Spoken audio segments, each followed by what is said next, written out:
In that squat video, you could see where when you went to go down, the posterior rotation slide happened, but the internal rotation aspect was lost on this left, and you saw a shift away from that side.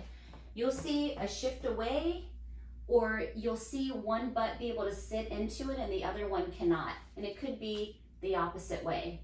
Now, that can cause, obviously, when you shift one way or the other when you squat, that could be knee pain, that could be foot pain, and that could be plantar fasciitis, many things, because if you don't move through here, you will take up the attenuating forces through your knees or through your feet. So what can you do about that?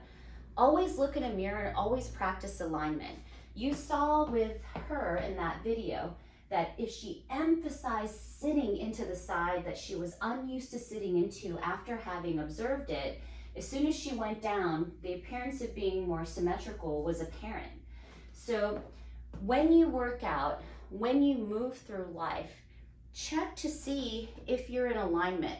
Check to see, do you tend to drift off to one side? Do you have a favorite arm that lowers you down? Do you cock a foot out? Are you always on the outsides of your feet and so you're always bowing out?